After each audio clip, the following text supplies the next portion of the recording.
극동 방송을 들으면은 매일 아침 일찍이 진행되는 프로그램 중에 그 프로그램 맡은 아나운서가 이런 멘트로 항상 마지막 말을 맺습니다. 여러분 아시지요? 오늘도 많이 웃으세요. 들어보셨습니까? 안 들어보셨습니까? 앞으로 한번 들어보세요. 음성도 좋고 얼굴은 내가 못 봤어요. 그런데 아주 그 멘트가 너무 마음에 들어요. 여러분 아시지요? 오늘도 많이 웃으세요. 여러분 많이 웃으시기를 축원합니다. 오늘 여행 마치고 나가다가 복도 계단에서 좀 실컷 한번 웃어보세요. 하하하하 하면서 실컷 한번 웃어보세요. 오늘 저는 이 웃음이라는 이 본문에 나오는 읽은 본문 속에 웃음이라는 이야기가 자꾸 나왔어요. 천사와 사라 사이에, 아브라함의 아내 사라 그리고 천사 이 양자 사이에 어째 보면 말신강이 벌어지고 있어요. 웃었지? 안 웃었습니다. 아니야, 웃었어. 이런 식으로 이렇게 말이 주고 이 웃음에 대해서 확인하는 진실 공방이 벌어지고 있어요. 참 그래서 이 본문을 저는 매우 참 즐겁게 묵상하곤 합니다. 근데 오늘 제가 이 설교를 하게 된 데는 재미있는 사연이 있습니다. 원래 제가 이 설교를 하도록 제 이 다이어리에 쓰는 수첩에 2월 16일 주일 나를 웃게 하시는 하나님 딱 이 설교 하도록 작정이 되어 있어요. 그리고 23일 마지막 주일 날은 말이라는 단어로 설교하도록 제가 지금 준비를 쫙 해나가고 있습니다. 하나님은 말을 어떻게 하시는가? 근데 이번 그 주 중에는 제가 주 후반부에 부흥회를 인도하러 갔습니다. 제 좀 특이한 사정이 있어가지고 월요일은 천안신학대학원에 가서 우리 교단 목회자 세미나에 개강 설교를 하고 또 이제 바로 점심 먹고 내려와서 경주에서 1박 2일 우리 고신 군목단 MT를 했습니다. 거기 이제 제가 또 특강을 하고 그래서 이제 화요일 왔다가 정리해놓고 수요일 날 그 여수 쪽 교회하고 서로 좀 논의를 해가지고 양해를 얻어가지고 대체적으로 주 초에 하는데 수요일 저녁부터 토요일 새벽까지 8차례에 걸쳐서 복음을 전하고 그렇게 왔는데 가기 전에 당연히 제가 우선순위로 해야 될 것이 여러분이 받으시는 주보 원고를 이제 제가 터치할 부분은 이제 주일 또 오늘 같은 경우는 오늘 저녁 특강 설교 제목 본문 거기에 따른 찬송가 선택해서 그리고 제 또 주보에 나오는 일정 한 주간의 제 일정을 소개함으로 여러분들이 또 저를 필요한 또 경우에 연락도 하고 이런 것 때문에 하는데 그런 원고를 제가 종이에다 항상 정리를 해가지고 행정실에 맡겨놓고 출발한단 말이죠. 그래서 그 준비를 미리 화요일 저녁에 다 해가지고 수요일 오전에 맡겨놓고 바로 아침 일찍이 출발을 해야 거기 도착해가지고 이제 저녁 집회부터 할 수 있습니다. 그렇게 이제 아주 만반의 준비를 하고 기도 준비도 많이 하고 말씀 준비도 열심히 하고 이제 의기양양해가지고 또 저는 여행을 좋아합니다. 차를 타고 열차를 타거나 버스를 타거나 다니면서 사방의 경계, 사방의 눈에 들어오는 경치를 보면서 주여 감사합니다 찬송도 부르고 그걸 즐긴단 말이에요. 출발을 이제 하는데 출발하는데 가만 사고가 났어요. 무슨 사고가 났으냐? 제 집사람하고 다툼이 일어났어요. 자, 제가 질문합니다. 목사도 다툴 수 있을까요? 없을까요? 있습니다 하신 분은 복을 많이 받으십시오. 목사도 싸울 수 있나? 뭐 판단이 안 서가 어중간히 계신 분들은 복을 조금만 받아 있어. 근데 여러분 중에 목사님 싸우가 되나? 다투가 되나? 그런 분들에게 제가 질문합니다. 소크라테스 말을 인용합니다. 너 자신을 알아라. 그럼 자기는 뭐 다툰 일이 없나 이 말이에요. 그래 다툼이 생기는데 다툼의 사연이 뭐냐면은 여수까지 가는데 사상 터미널에서 버스를 타고 가느냐 승용차를 타고 가느냐 이 문제 때문에 다툼이 일어났어요. 저는 어느 편이었겠어요? 어찌 그리 잘합니까? 저는 남자가 그래 큰 차를 타고 가야지 그 작은 차 타고 가도 되겠습니까? 제 나름대로 철학이 있어가지고 우선 먼 거리니까 안전이 중요하다. 두 번째로 안 그래도 차가 많은데 뭐 하려고 내 차까지 가져가겠나? 세 번째로 차 한 대 움직이지 않으므로 자연 보호가 되고 공기도 맑아지고 얼마나 차 한 대가 뿜어내는 매연이 얼마나 많습니까? 평소에 내 철학대로 그래 하는데 아마 제 집사람 본인은 뭐처럼 이제 여수 아름다운 곳에 간다 하니까 두 사람이 자동차를 나란히 타고는 소곤소곤 이야기도 하고 정도 나누고 본인의 말레에 오면은 휴게소에 가가지고 맛있는 것도 사 먹고 그 맛있는 거 사 먹는 걸 좋아하거든요. 여성들은 그런 게 좀 있는 것 같아요. 나는 그런 데 별로 관심이 없거든요. 그러니까 그거 뭐 그러면 당연히 아이고 막 큰 버스 타고 가면 좋겠구나 하고 따르면 될 걸. 그거 좀 한참 계속 사상터미널 갈 때까지 투덜거리는 거라요. 내가 뭐 목석이 아니고 나도 사람 아닙니까? 시끄럽다. 제가 잘 쓰는 말이 시끄럽다 이라거든요. 그러니까 보니 나보다 더 자꾸 열을 내요 보니까. 그래가지고 내가 속으로 큰일 났다. 무엇이 큰일이냐? 이번 주일 설교를 나를 웃게 하시는 하나님 제목으로 정해놨는데 이 컨디션 가지고는 이 설교할 용기가 안 생기는 거라. 네가 지금 짜증을 내고 뭐 어쨌든 간에 담임 목사 네가 지금 부르퉁 해가지고 마음이 지금 그래가지고 성도들 앞에 하나님은 우리를 웃게 하십니다. 이래 어째 설교를 하느냐 말이요. 저는 좀 그런 좀 약점이 있어요. 마음이 그래 자꾸 이 양심의 가책을 좀 많이 받는 그런 뭐 비슷하겠지만 제가 조금 더 그런 게 있어요. 여러분보다도. 그러니까 내가 용기가 없어지는 거예요. 그래. 사상팀에 내려가지고 대합실에 이제 본 시간이 넉넉지 않아요. 조금 남아 있어요. 조금 남아 있지만은 뭐 이제 그 대합실 그 로비 의자에 손님들 앉는데 또 기다리는데 이 사람이 내 옆에 안 오고 쭉 멀리 떨어져 하는 거라. 점점 기분이 이상해지는 거라. 옆에 앉아도 별로 신통찮을 낀데 멀리 떨어져 하는 거라. 그러다 보니까 뭐 시간 다 돼가고 막 아이고 멀리 가니까 보니까 요새 시외버스 타니까 기사가 잘 안 내려주더라고요. 저거는 빨리 갈 요랑으로 막 휴게소마다 안 들어가고 막 그래 만날 화장실 한 번 더 갔다가 나오니까 시간이 촉박해요. 그래 나도 모르게 막 서둔다는 게 내 캐리어, 내 가방을 끌고 가는데 우리는 항상 네 거는 네 거, 내 거는 내 거 이래 가지고 가거든요. 그런데 나도 모르게 싹 가지고 내가 걸음이 아주 빠르거든요. 싹 이제 저 몇 번 가면 여수 가는 버스 몇 번 그때 그쪽을 보고 싹 열심히 가는데 저 양반이 과음을 지르는 거라요. 그거 우리 거 아니에요 이라는 거예요. 그리고 내가 그런 실수를 한 적이 없는데 내가 남의 캐리어를 가지고 달리는 거예요. 그것도 알고 보니까 수녀의 가방이라. 그래서 내가 순간적으로 목사가 수녀의 가방을 훔쳐가다. 내가 그런 수필을 앞으로 하나 써야 되겠어요. 그러니까 처음에 아마 내가 눈치에 수녀는 자기 가방 훔쳐간 줄 모르고 다른 사람 살피다가 보니 지겨웠거든. 그 순간 이 수녀가 얼마나 당황했겠어요. 그래가 나도 막 시간은 없고 하니까 막 미안하다 인사도 안 하고 자기 앞에 수녀 앞에 싹 갖다 두고는 내가 가지고 싹. 근데 문제는 내 옆에 같이 앉았으면 그런 일이 없었는데 공간이 있으니까 그 수녀가 들어와가지고 딱 옆에 앉아놓으니까 그런 사단이 벌어진 거예요. 그래가 이제 버스에 올랐는데 표를 사니까 내가 아가씨 뭐 2장 달라고 했으니까 당연히 같은 의자 두 사람 앉는 걸 안 주었겠습니까? 어쩔 수 없이 우리 꼼짝 못하고 꼽다시 같이 앉자는 거라. 근데 그 사건을 생각하니 두 사람 다 웃음을 참을 수 있습니까? 별로 서로 기분은 안 좋아도 웃음은 못 참겠는 거라. 그래서 웃음이 터지면서 사이가 좋아진 줄로 믿습니다. 가만히 생각해 보니까 그 수녀한테 내가 사과도 안 하고 와버렸어요. 내가 사익동계 담임 목사인데 고의가 아니었습니다. 이래 인사를 했으면 그 수녀도 나중에 흥분을 가라앉히고 혼자 생각하되 희한하다. 목사가 내 가방을 가져가다니. 자기도 두고 얼마나 재미있겠습니까? 근데 그 인사는 못하고 와버렸어요.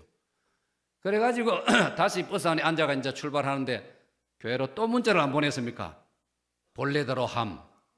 주보 원고를 그 앞에 바꾸라 했거든요.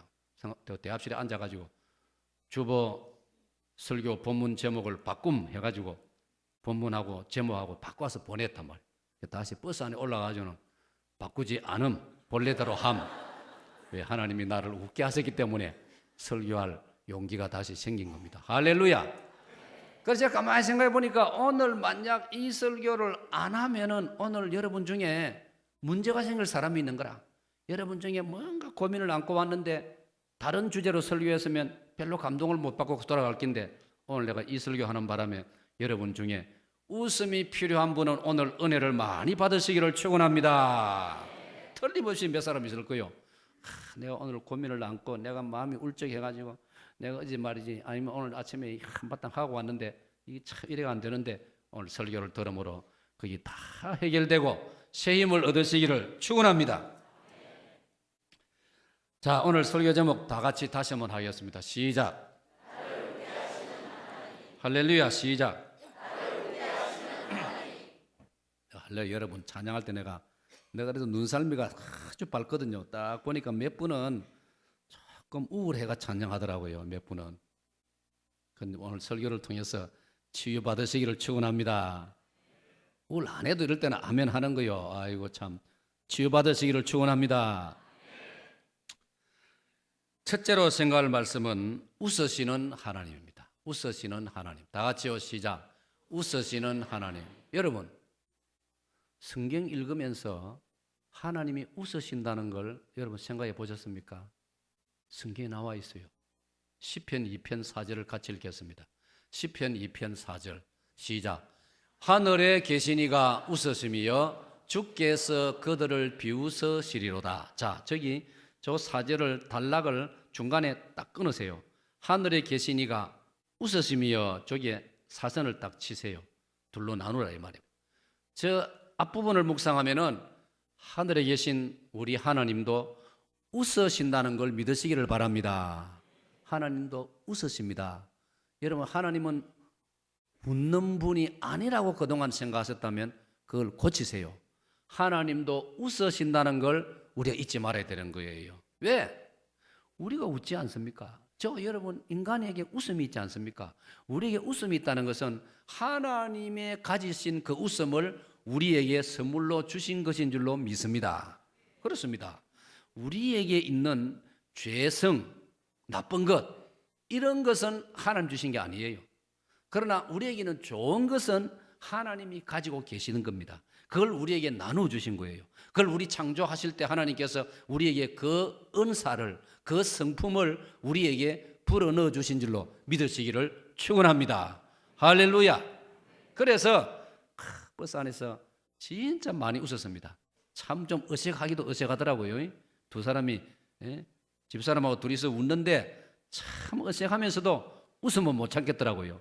웃고 나니까 달라지더라고요. 그래가지고 주거니 받거니 이제 무사히 여수까지 도착하고 그래서 큰 어떤 다른 그 없이 저녁부터 설교도 제가 기대했던 대로 기도한 대로 소신껏 하고 그래서 하나님 도와주셔가지고 은혜 충만한 집회를 섬기고 왔습니다. 할렐루야. 저는 이 시편 2편 4절을 참 새롭게 발견을 했습니다. 야, 우리 하나님이 웃으시는 하나님이시다. 우리는 지난날 살아오면서 하나님에 대해서 오해를 많이 했습니다. 하나님에 대해서 오해를 지금도 많은 그리스도인들이 하나님에 대해서 오해를 하고 있어요. 어떤 오해냐? 하나님은 무서운 하나님이시다. 하나님은 멀리 계시는 하나님이시다. 하나님은 의미로우신 엄하신 분이시다. 이런 개념을 많이 우리 가지고 있습니다. 이건 여러분 우리가 하나님에 대해서 많이 오해하는 것이라는 것을 우리 깨달아야 됩니다. 그래서 우리가 생각을 바꿔야 됩니다. 하나님은 많이 웃으신다. 하나님은 화내고 썩내고 무섭고 심판하고 그런 시간보다는 기뻐하시고 웃으시는 시간이 많다는 걸 믿으시기를 축원합니다. 여러분 저는 나름대로 이상한 걸 발견하죠. 여러분도 발견하셨겠죠. 우리가 어떤 사람을 상상을 해보세요. 여러분이 알고 지내는 사람, 여기는 박근태 목사님, 김현수 장로님 이런 식으로 우리가 박영선 찬양사님 생각을 얼굴을 떠올리면 어떤 이미지가 떠오릅니까? 빨리 답하세요. 장로님, 생각 안 해봤습니까? 누구 말마다 각종에 물으니까 모르겠습니까? 여러분, 제가 경험한 바, 제가 임상실험을 통해서 제 스스로 깨달은 것은 뭐냐? 우리가 어떤 내가 알고 지내는 사람을 떠올리면 그 사람의 웃는 모습이 떠오릅니다. 맞죠? 할렐루야. 안 그렇습니까? 여러분은 화난 모습이 떠오릅니까? 그건 좀 이상한 분들이에요. 일반적으로 우리가 아는 여러분의 자녀들이든 여러분의 친구든 구역 식구든 여러분 아는 사람 이름과 그 얼굴을 떠올리면 웃던 모습이 떠오른다. 웃는 모습이 떠오른단 말이에요. 이건 뭘까? 저는 이 시편 2편 4절을 연결해 볼 때 하나님은 우리에게 웃음을 선물로 주셨다는 것입니다. 아멘. 그러니까 웃지 않는 것, 화내는 것, 찌푸린 얼굴, 찌푸린 인상, 이런 것은 하나님이 원하시는 것이 아니라는 것을 우리는 깨달아야 되는 것입니다. 믿으시기 바랍니다. 웃으시는 하나님. 그래서 우리는 돌아보건대 그런 추억들이 떠오릅니다. 어릴 때부터 우리는 신앙생활이라는 게, 교회 생활이라는 게 항상 이 엄격하고 딱딱하고 무거운 분위기를 우리는 연상합니다. 그런 분위기 속에 자랐습니다. 우리처럼 더군다나 보수적인 교회, 보수적인 신앙으로 우리 어릴 때부터 자란 우리들은 그런 면에서 아주 좀 경직되어 있고 아니면 또 좀 한쪽으로 기울어져 있다 이 말이에요. 하나님의 성품에 대해서 하나님의 어느 한쪽만을 지나치게 인식하고 있고 그쪽으로만 이해가 되어 있는 거예요. 무서운 하나님, 심판하시는 하나님, 진노하시는 하나님. 여러분, 하나님의 성품에 그 부분이 분명히 있습니다. 그러나 오히려 하나님의 성품의 많은 부분은 사랑의 하나님이십니다. 할렐루야. 오늘 우리들에게는 이 부분을 앞으로 많이 좀 생각하고 많이 강조해야 될 필요가 있습니다. 바꿔 말하면 우리가 가정에서도 그렇지 않습니까? 아버지, 얼마나 좋은 이름입니까? 그런데 우리도 모르게 아버지 자신도 그러했고 자녀인 우리들도 아버지 하면 인상이 뭐 요즘 시대 좀 다릅니다만은 적어도 여기 50대 이상 되는 우리 성도들께서는 우리들이 각자 자기 아버지, 아버님을 생각하면 뭐 별로 우리가 따스하고 친근하고 모르겠습니다. 여러분 중에는 그런 어른도 계셨겠지만은 일반적으로 보면은 그런 인상을 우리가 느낀단 말이에요. 말이 별로 없으신. 그래서 뭔가 우리가 어머니한테 어떻게 뭐 돈을 뭐 타내도 타내고 학비를 받아내도 뭐 용돈을 받아내도 어머니한테 그런 이미지가 하나님께로도 연결이 돼가지고 하나님 하면은 그쪽으로 우리가 생각을 하고 있다. 이걸 우리가 신앙생활에서 오늘 본문 말씀을 묵상하면서 고칠 필요가 있다는 것을 발견하게 되어진 거예요.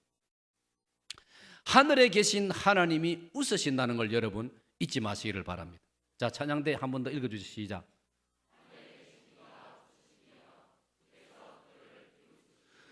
그런데 이 4절 말씀을 우리가 읽고 묵상을 해보면은 참으로 우리가 하나님의 그 솔직한 성품을 발견하게 되는 겁니다. 왜?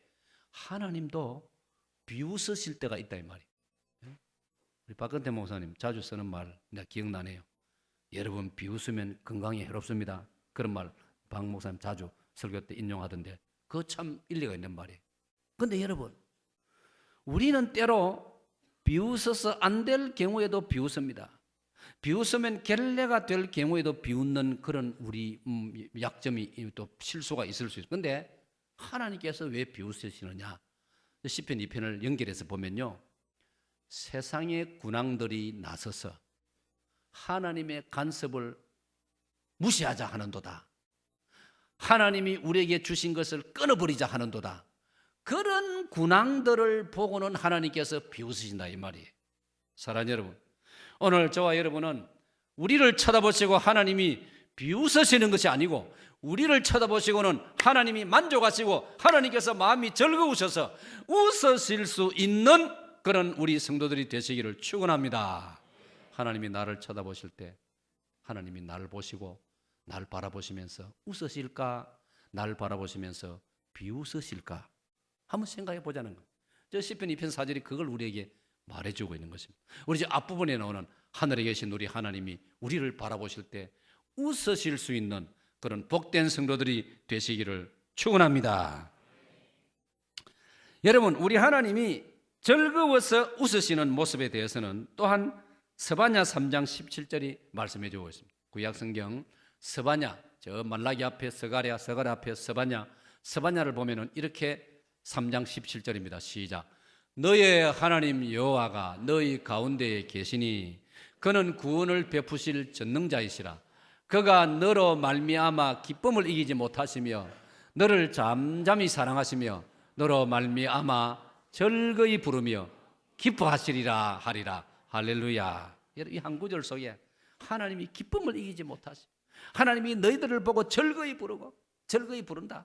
아무개야 하면서 기뻐가지고 좋은 일이 있어가지고 아빠 엄마가 아버지 어머니가 기쁜 일이 있어가지고 우리한테 우리 이름을 부르면서 야야 아무개야 이런 좋은 소식이 왔다.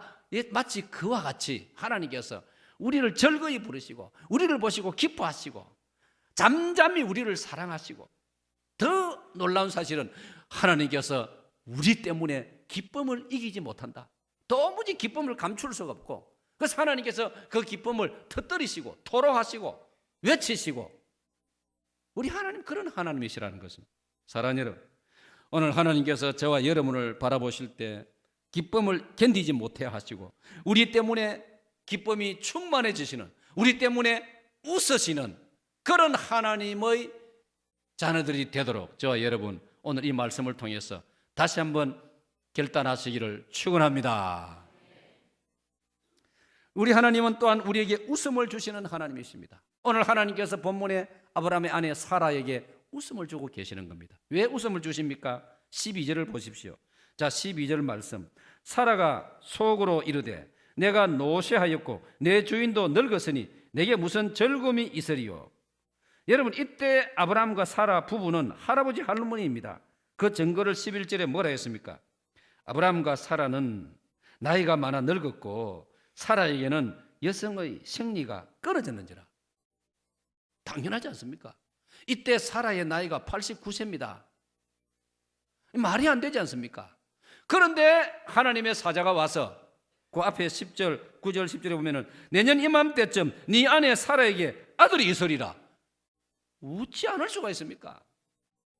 내년 이맘때 내가 반드시 네게로 돌아오리니 내 아내 사라에게 아들이 있으리라.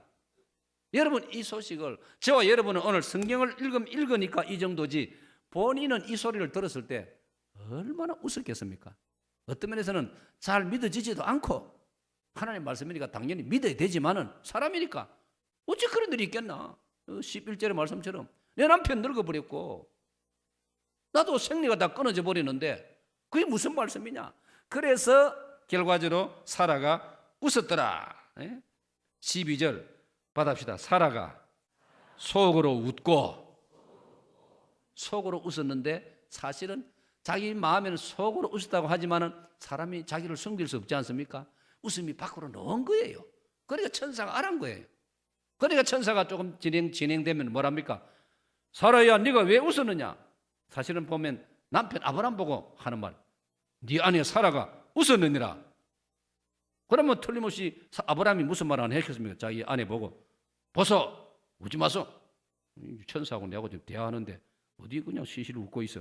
하나님 말씀이면 그런 줄 알아야지. 이렇게 말을 했는지, 아니면 뭐 아브라함도 막 미안해가, 천사 보기 미안해가지고 그래 이제 한마디 안 했겠습니까? 그러니까 사라가 답하기를 아니에요, 나 웃지 않았어요, 그랬단 말이에요.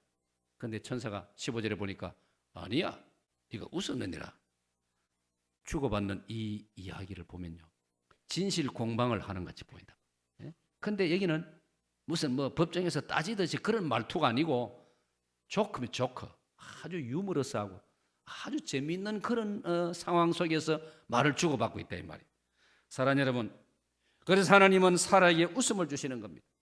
나이가 89세 돼가지고 아무 희망이 없고 아이를 낳는다는 데 대해서는 이미 끝나버린 이 할머니 사라에게 하나님께서 웃음을 주고 계신다 이 말이에요. 이 말 자체가, 이 소식 자체가, 내년 이맘때쯤 아들을 낳을 것이라는 이 하나님의 메시지 자체가 사라로 하여금 웃게 만드는 것입니다. 사랑하는 여러분, 오늘 하나님께서는 저와 여러분에게 때로는 예배를 통해서, 때로는 찬양을 통해서, 때로는 설교 말씀을 통해서도 우리에게 기쁨을 주시고 우리에게 웃음을 주신다는 사실을 믿으시기를 축원합니다. 물론 어떤 경우에는 우리에게 슬픔을 느끼게 하시고 우리에게 회개를 촉발하게 하시고 우리에게 자신을 돌아보게 하시고 우리를 가슴을 치게 만들고 그럴 때도 있습니다. 그러나 항상 그런 것은 아닌 거예요. 우리에게 하나님께서는 때를 따라 웃음을 주신다는 것을 믿으시기를 바랍니다. 그럼 우리 기독교는 웃음의 종교입니다. 우리 기독교는 잔치하는 종교입니다. 우리 기독교는 노래하는 종교입니다. 우리 기독교는 소망의 종교입니다. 할렐루야! 할렐루야! 이거 잊지 마세요. 이 꼭 붙드세요. 우리는 화목하여 소망이 넘치고 칭송받는 교회, 소망이 넘치는 교회, 소망이 넘치는 기독교, 소망이 넘치는 우리 주 예수 그리스도. 그래서 고전 13장 13절에서도 믿음, 소망, 사랑 이 세 가지는 항상 있을 것이라고 말씀했지 않습니까? 오늘 저와 여러분이 기쁨이 있고 소망이 있고 노래가 있는, 소망이 있는 이 아름다운 진리 안에, 이 복음 안에, 기독교 안에 저와 여러분의 인생이 들어와 있다는 사실로 인하여 하나님께 찬양과 영광을 돌리시기를 축원합니다. 그 다음 큰 두 번째로, 하나님께서는 어떻게 우리를 웃게 하시는가? 하나님은 어떻게 우리를 웃게 하시는가? 자, 찬양대 시작.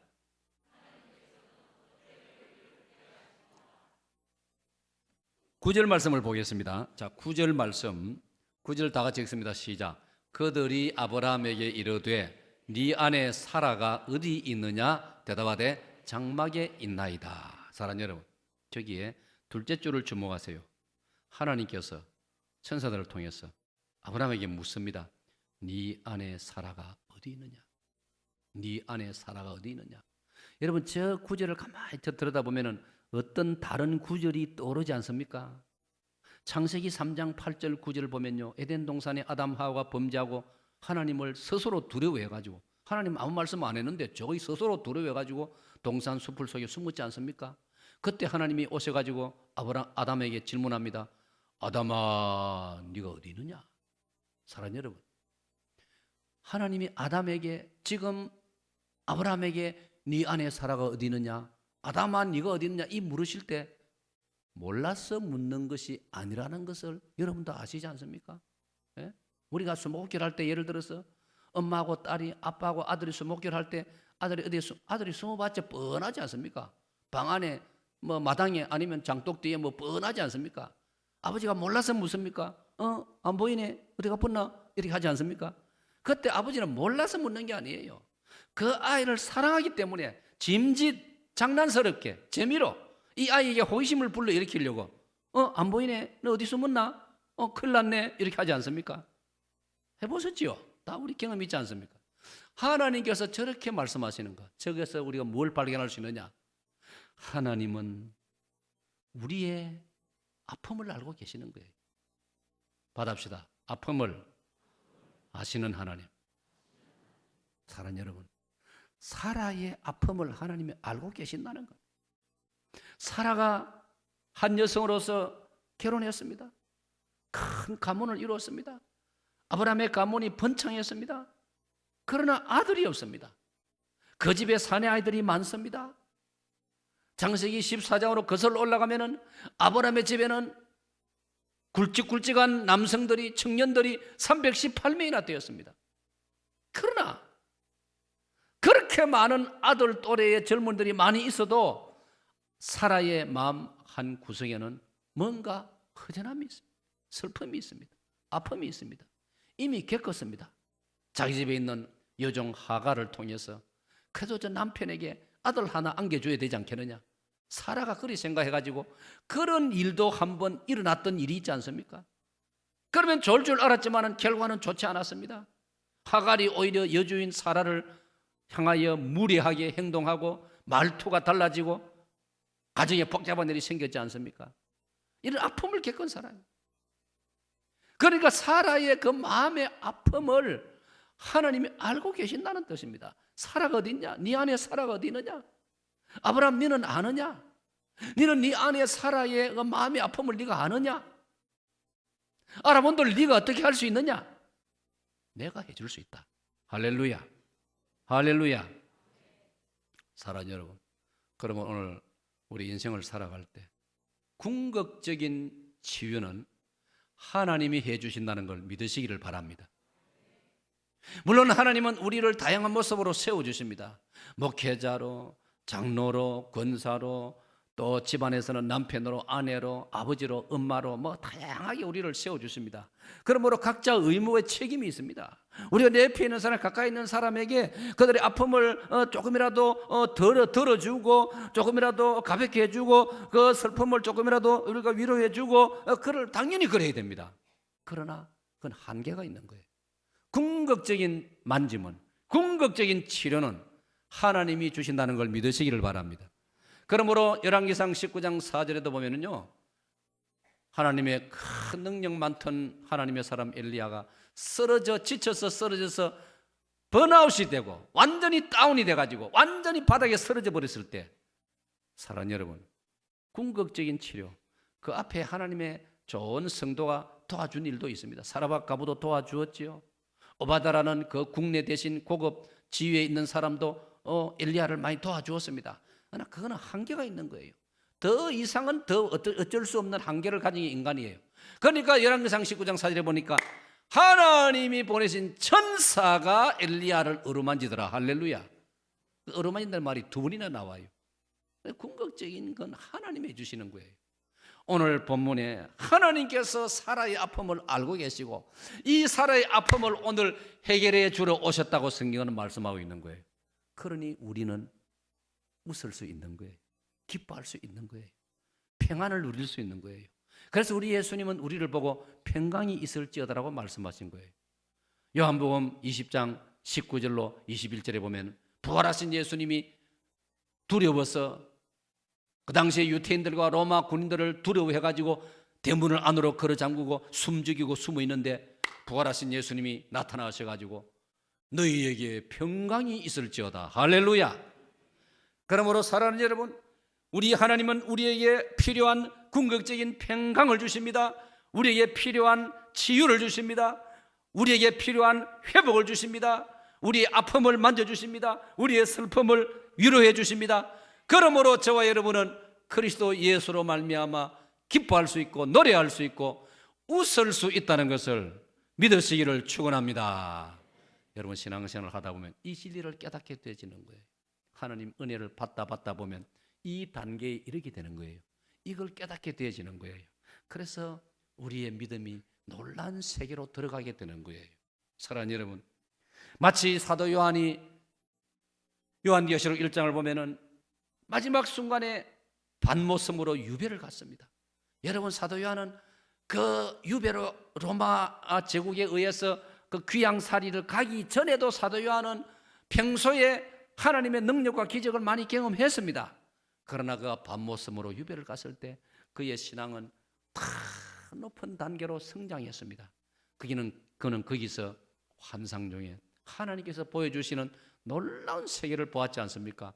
그 내용이 요한계시록에 나오는 22장까지 걸쳐 나오는 내용들이라 이 말이에요. 오늘 저 여러분도 신앙생활을 해 나갈수록 이전에 느끼지 못했던, 이전에 깨닫지 못했던, 이전에 누려보지 못했던 위로부터 하나님이 내려주시는 평강과 위로와 기쁨과 소망과 찬양과 오늘 본문의 말씀처럼 놀라운 하나님이 주시는 웃음을 누릴 수 있는 그런 소망을 가지고 살아가시기를 축원합니다. 사랑하는 여러분, 그렇습니다. 나를 하나님께서 이해해주고 계시고 나를 배려해주고 계시고 하나님께서 사라를 이해해주고 하나님께서 사라를 배려해 주시고 생리가 다 끊어져 버려. 인간적으로 아무 소망이 없는데도 불구하고 하나님이 찾아오셔가지고 사라를 이해해 주시고 사라를 배려해 주시고 사라를 격려해 주시고 사라를 지지해 주고 있다 이 말이에요. 오늘 여러분, 때때로 살아가다가 나 자신을 쳐다봐도 실망스럽고 나를 이해해주고 나를 배려해주고 나를 지지해주는 사람이 없는 것 같아서 너무나 외롭고 너무나 두렵고 너무나 허탈해 있을 때 여러분, 거기서 끝나면 안 되는 거예요. 거기서 멈춰버리면 우리의 인생은 완전히 나락으로 정말 절벽으로 떨어질 수가 있는 거예요. 왜 사람들이 가끔 안타깝게도 자살이라는 걸 합니까? 그 심리적인 배경은 뭐냐? 나를 이해해주는 사람이 단 한 사람도 없다. 나를 지지해주는 사람은 더군다나 한 사람도 없다. 전부 다 나를 이상하게 바라보고 전부 다 나를 쓸모없는 사람이라고 생각한다. 그러니 나는 더 이상 살 가치도 살 의미도 없다. 그래서 그런 극단적인 행동을 하는 거예요. 그런데 여러분, 사실은 그 판단이 틀린 것입니다.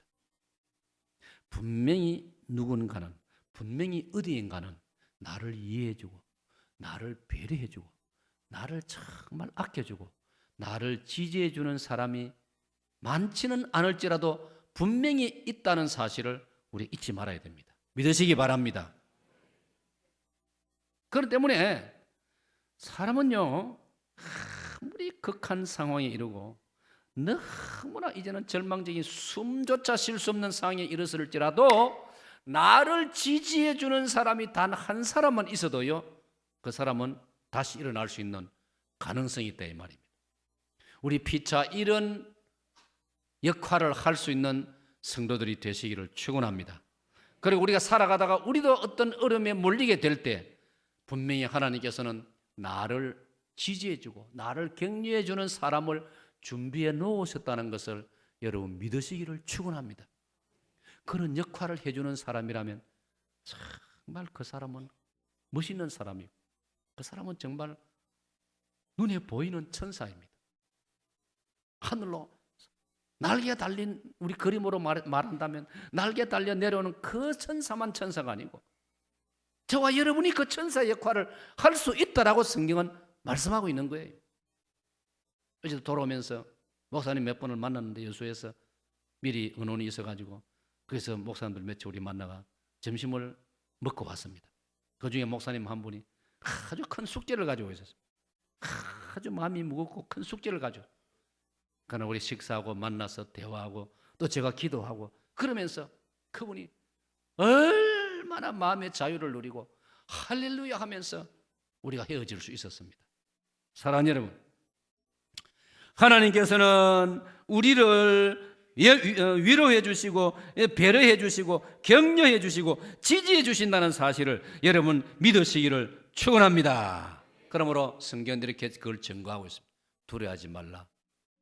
내가 너와 함께함이니라. 놀라지 말라. 내가 네 하나님이 됨이니라. 내가 너를 붙들어 주리라. 내가 참으로 의로운 나의 오른손으로 너를 붙들어 주리라. 할렐루야. 이사야 41장 10절에 성부 하나님의 말씀이 있습니다.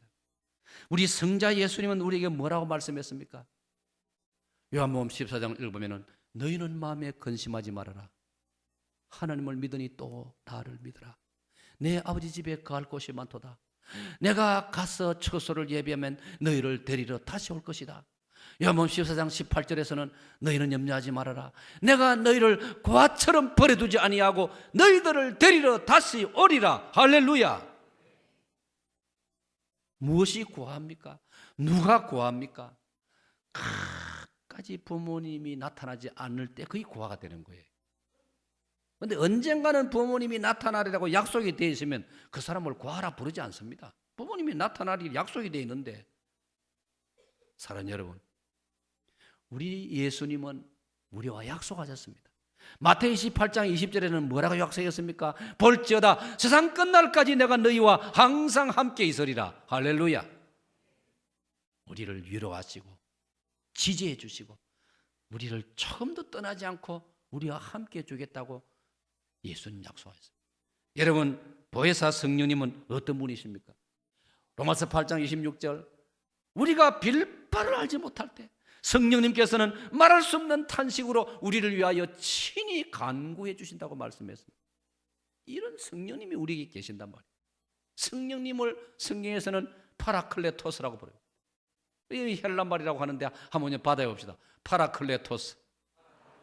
파라클레토스란 말은 나와 나란히 함께 걸어간다는 뜻이에요. 나와 함께 걸어가면서 속삭여준다는 뜻이에요. 그게 파라클레토스입니다. 성령님을 원래 우리 성경에서는 파라클레토스라고 부르고 있는 거예요. 예수님이 우리에게 성령님을 소개하실 때 성령님은 너희들에게 파라클레토스다. 성령님은 나와 함께 나처럼, 예수님 말씀을 빌리면요 이렇게까지만 예수님 말씀하셨어요. 어쩌면 나보다 더 너희들을 잘 돌봐주실 것이다. 할렐루야. 예수님 그렇게 말씀하셨어요. 요한복음 16장 7절에 저 여러분에게 소개했지 않습니까? 내가 진실로 너에게 말하노니 내가 너희들과 작별하는 것이 너희들에게 더 큰 유익이 될 것이다. 그 이유는 내가 너희들과 작별해야 보혜사 성령이 너희에게 오실 것이고 그 성령이 나보다 더 너희들을 잘 도와주실 것이다. 할렐루야. 받아봅시다. 성령님.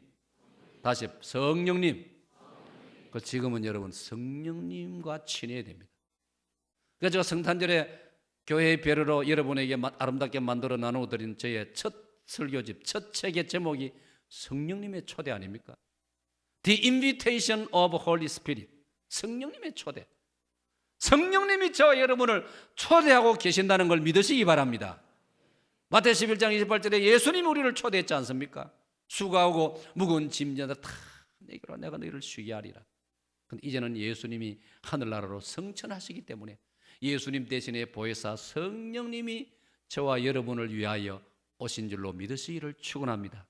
이 성령님은 어떤 면에서는 너무나 삼위 하나님 가운데 너무나 자상하시고 너무나 부드러우시고 우리의 속사정과 모든 걸 다 알고 계시므로 우리를 더 아름답게 만져주시고 위로해 주시고 붙들어 주시고 격려해 주시는 줄로 믿으시기를 축원합니다. 그러므로 우리는 내심 웃을 수 있는 거예요.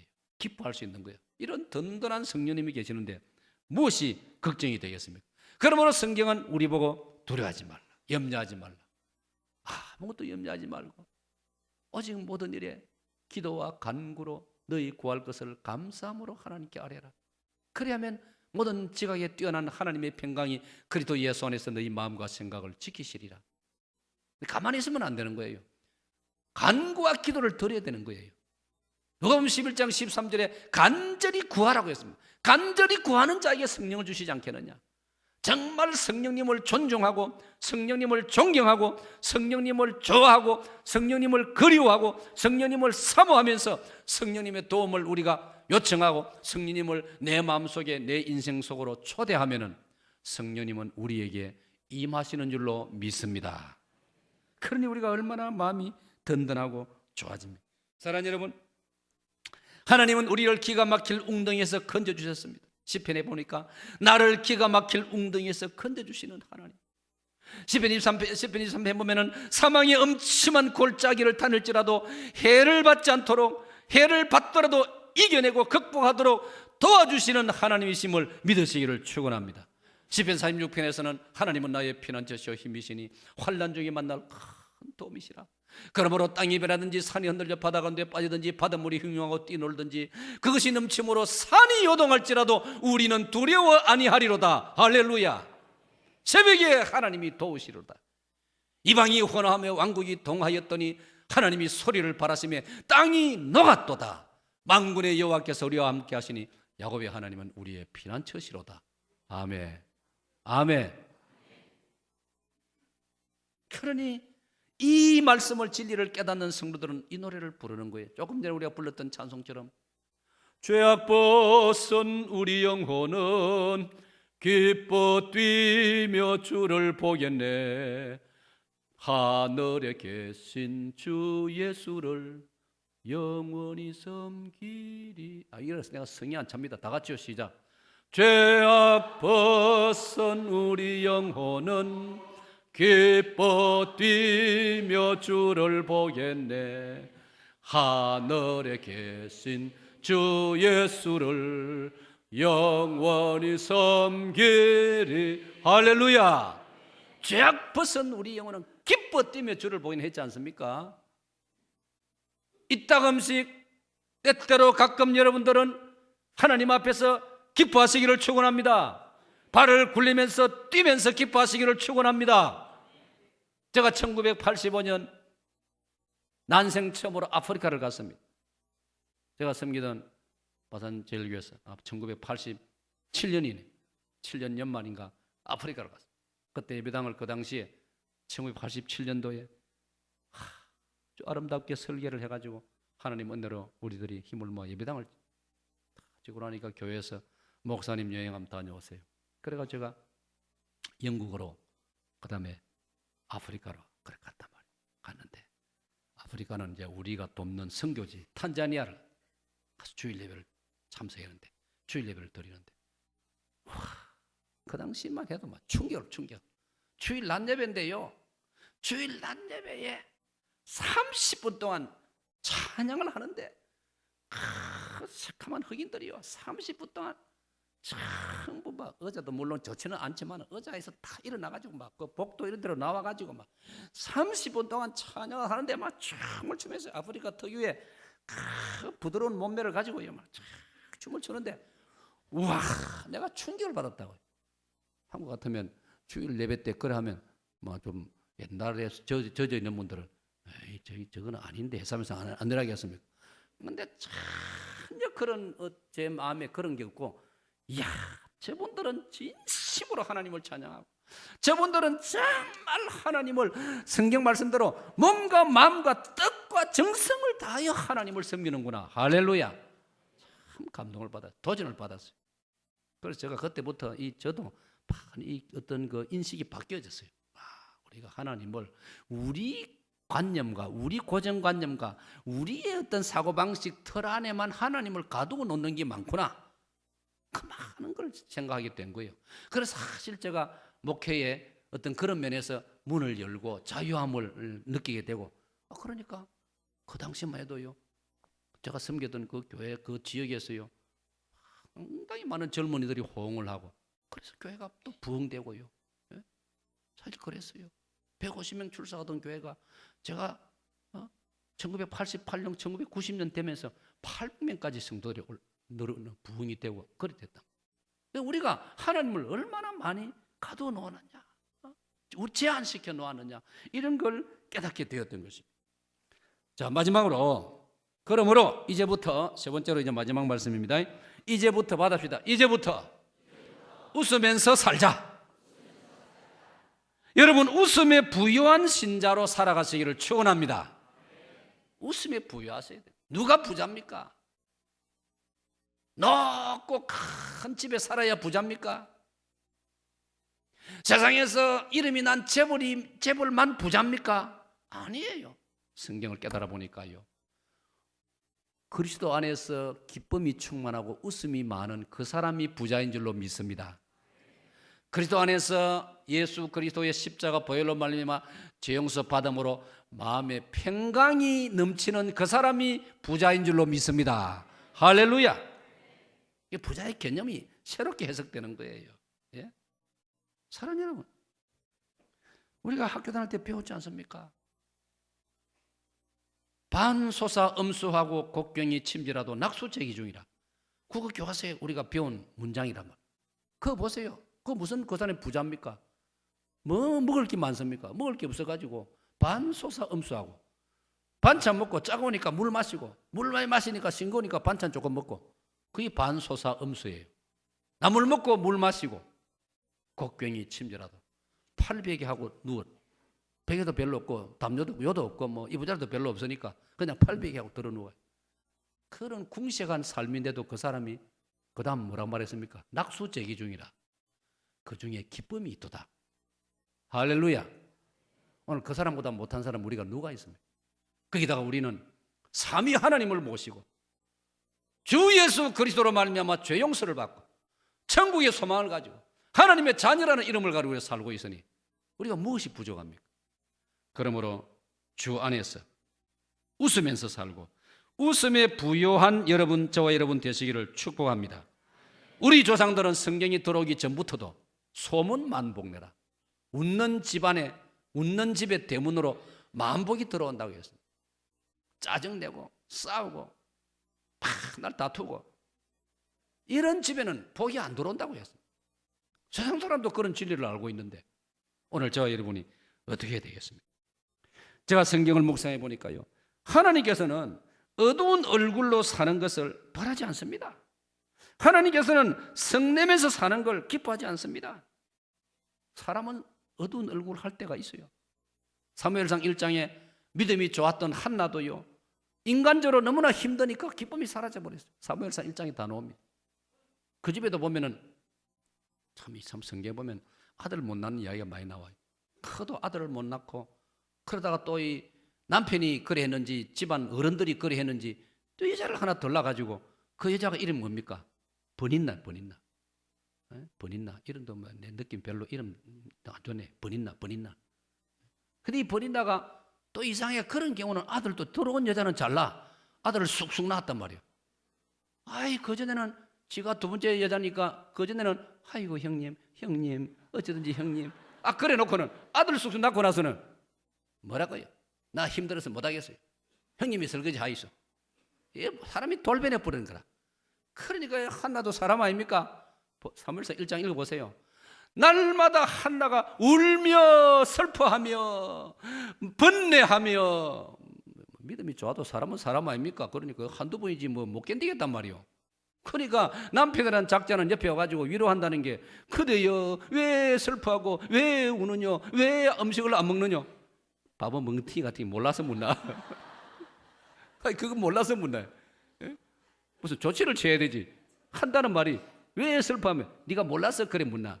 내가 왜 슬픈지 네가 모르나? 예를 들면 그런 사. 그러니까 본문 보면요, 남편의 그 위로도 아무 위로가 안 됐어요. 위로가 안 되는 거예요.